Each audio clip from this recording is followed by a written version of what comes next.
ಬಳಿ ಸರಗಳ್ಳತನಕ್ಕೆ ಯತ್ನಿಸಿ ಸಿಕ್ಕಿಬಿದ್ದಿದ್ದಾರೆ ಖದೀಮ್ರು ಕಳ್ಳರು. ಮದ್ದೂರು ತಾಲೂಕಿನ ದೇಶಹಳ್ಳಿಯಲ್ಲಿ ನಿನ್ನೆ ರಾತ್ರಿ ನಡೆದಿರುವಂಥ ಘಟನೆ ಇದು. ಗ್ರಾಮದ ಬಸ್ ನಿಲ್ದಾಣದ ಬಳಿ ಮಹಿಳೆಯ ಸರ ಕಿತ್ತು ಪರಾರಿಯಾಗುವ ಪ್ರಯತ್ನವನ್ನ ಮಾಡಿದಾರಂತೆ ನೋಡಿ ಕಳ್ಳರು.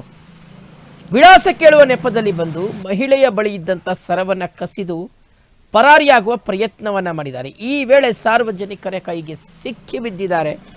ಸಾರ್ವಜನಿಕರು ಸರಿಯಾಗಿ ಗೂಸ ಕೊಟ್ಟು ಪೊಲೀಸರಿಗೆ ಒಪ್ಪಿಸಿದ್ದಾರೆ. ಬಂಧಿತ ಸರಗಳ್ಳರನ್ನ ಬೆಸಗರಹಳ್ಳಿ ಪೊಲೀಸರ ವಶಕ್ಕೆ ಕೊಟ್ಟಿದ್ದಾರೆ ಜನರು.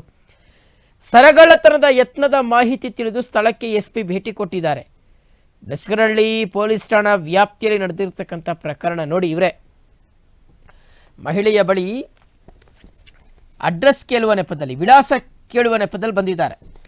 ಆಕೆ ಬಳಿ ಇದ್ದಂಥ ಚಿನ್ನದ ಸರವನ್ನ ಕಸಿದುಕೊಂಡು ಪರಾರಿಯಾಗುವ ಪ್ರಯತ್ನವನ್ನ ಮಾಡಲಿಕ್ಕೆ ಮುಂದಾಗಿದ್ದಾರೆ. ಆ ಸಂದರ್ಭದಲ್ಲಿ ಅಲ್ಲೇ ಇದ್ದಂಥ ಸ್ಥಳೀಯರು ಹಿಡ್ಕೊಂಡು ಸರಿಯಾಗಿ ಗೂಸ ಕೊಟ್ಟಿದ್ದಾರೆ ಕಳ್ಳರು.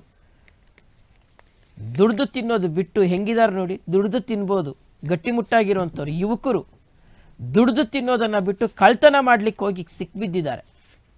ಪೊಲೀಸರು ಕರ್ಕೊಂಡು ಹೋಗಿದ್ದಾರೆ ಪೊಲೀಸ್ ಸ್ಟೇಷನ್ಗೆ. ದೂರು ದಾಖಲಾಗಿದೆ. ರೆಡ್ ಹ್ಯಾಂಡ್ ಆಗಿ ಲಾಕ್ ಆಗಿರುವಂಥದ್ದು ಕಳ್ಳರು.